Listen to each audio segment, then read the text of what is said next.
अब ढूंढते रहो कुंजी, मिलती नहीं कुंजी। पार्ट पे पार्ट हो रहे हैं, 1000 हो गए गिनती के, आखिर 1000, पर द्वार तो खुला ही नहीं। क्यों नहीं खुला? कुंजी नहीं मिली। वो कुंजी महात्मा ने कहीं जंगल में फेंक दी। अब ढूंढो, कहां से ढूंढे उस कुंजी को जिसको लगाएं ग्रंथ पे और ग्रंथ हमारे आगे प्रकट हो जाए। तो इसकी कुंजी जिसके हाथ में है उसका मैं नाम ले रहा हूं। शुरू में विनियोग में लिखा है, इस ग्रंथ का देवता, इस ग्रंथ का ऋषि नारद ऋषि, और इस ग्रंथ की शक्ति भक्ति। इस ग्रंथ की शक्ति क्या है? भक्ति। भक्ति नहीं है तो भागवत में आनंद नहीं आता। बिटिया झाड़ी के मजदूर की तरह 7 दिन तक बाचा और दक्षिणा आंटी करी और ये भागा वो भागा जैसे करा। इसकी शक्ति है भक्ति। और इसका देवता श्री कृष्ण परमात्मा देवता, ये प्रेम की शक्ति है, प्रेम की ऊर्जा है घटे घट में। अगर श्री कृष्ण जैसा नारायण इस धरती पे न हो ये शक्ति, तो सब आपस में मार काट करके मर जाएंगे। जीवन में रस खत्म। क्या करना उस जीवन का जिसमें पैसा भी है, खेत खलियान भी है, गाय बच्ची भी है, सब कुछ है, लेकिन प्रेम दूर दूर तक कहीं दर्शन नहीं हो रहा। इसीलिए भागवत का पहला पन्ना खोलो तो एक श्लोक लिखा हुआ है व्यासदेव भगवान ने। पहला पन्ना क्या लिखा है? निशेष निशेष शेष मुख गीत कथे कपान, निशेष हजारों मुंडों से भागवत गाई जाएगी अगर कृपा हो जाए भगवती की। निशेष शेष नारायण 1000 छत्ते प्रकट जाएंगे 1000 छंदों के रूप में। बिटिया ऐसी पोथी है ये। निशेष शेषा मुख गीत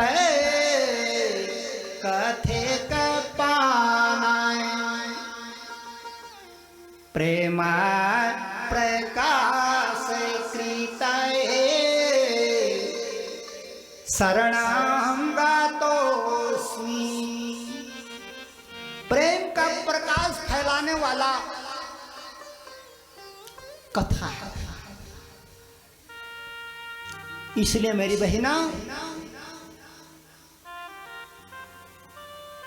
गांव में हमारी बच्चियां कहती हैं, अरे बिटिया इस धरती को किसने थामा है? बोले शेष नारायण ने अपने फन में थाम दिया। यही श्लोक से लोग सीखा है। किसने थामा भगवान इस धरती को? शेष नारायण ने अपने फन में थाम दिया। निशेष शेषा मुख गीत कथे कपान,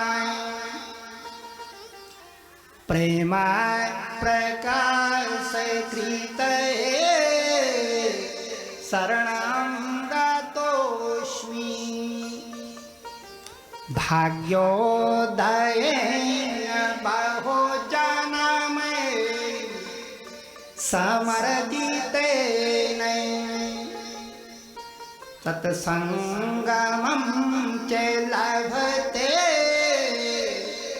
पुरुषो यदा।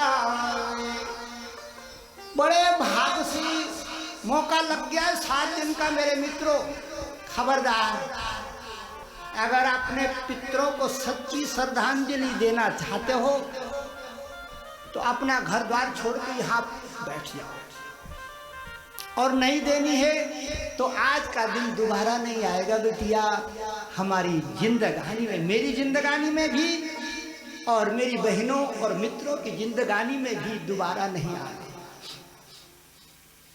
इसका मतलब है मैं पूरा रीता भांड हो जाऊं और मेरी बहनें लबालब हो जाए। मैंने जो भी खाया होगा हिमालय पर्वत पे जूते खा खा करके 9 साल रहा मेरे भाइयों में, काककुशल पर्वत में बर्फ में तपता। मलेट्टी वाले लाए थे मेरे को ऊपर से खींच करके, मलेट्टी वाले, वहां जाना भी दूर ना, आज मैं वैसे ही गल जाए। मलेट्टी वालों ने मेरे को बाहर कर दिया, बोले दोबारा नहीं आएगा, प्रतिबंधित क्षेत्र है। अब क्या हुआ मेरी बहनों, भागवत हम बाँच रहे हैं। पहले दिन महात्म का दिन है। किसका दिन है? महात्म। महात्म का मतलब इसकी जो महत्ता है, अगर आपने सुन ली तो आपकी बिगड़ी बन जाएगी। कितने द्वार हैं इसमें? इस पोथी में 7 दरवाजे, पहला द्वार सरदा का है और दूसरा द्वार। पहाड़ों पे 7 दिन के भागवत के अलग अलग नाम धरे हैं महात्माओं ने। कल की कथा आएगी, दूसरा द्वार खुल जाएगा, उसका कुछ और नाम है। पहाड़ों पे दूसरे दिन की भागवत को कहते हैं चंद्राणी बारताए। तीसरे दिन के भागवत का अलग नाम, अलग रंग, अलग ढंग, अलग परिधान और अलग झंडा है। हर 7 दिन में 7 झंडे प्रगटते बिटिया, और 7 दिन में 7 रंग का परिधान पहन करके खड़ी होती है शक्ति। आज जो हम बात रहे हैं ये श्रद्धा का विषय है। हमारी माताओं बहनों को इस ग्रंथ के अंदर क्या है अगर इसकी खबर लग जाए तो कल से अपने बिस्तर में सोएगी नहीं, जागेगी, कतई नहीं सोएगी। क्या? जो जागता है वो पावत है, जो सोवत है वो खोवत है।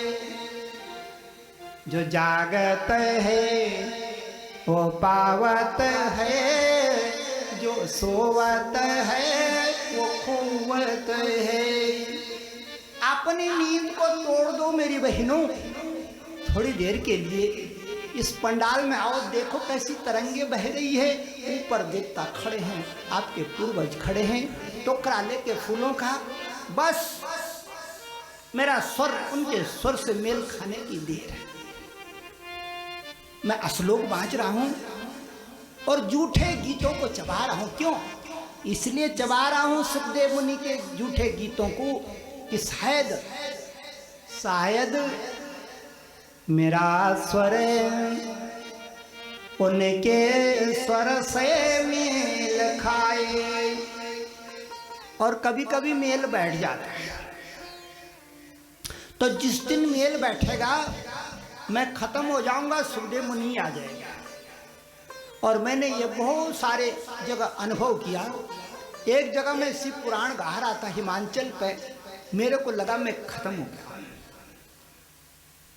मैं तो अपने को भूल गया, मैं क्या नाम क्या गाँव कुछ सब सफाचट मैदान हो गया। ये गीता शिव पुराण हो रहा था, चौथा दिन था, सारी पुराणी भूल गया मैं कि शिव पुराण भी कोई चीज होती है। सब खत्म हो गया, कोरा कागज हो गया। और जब कोरा कागज हुआ तो क्या हुआ मेरी बहनों, सुनो ध्यान से।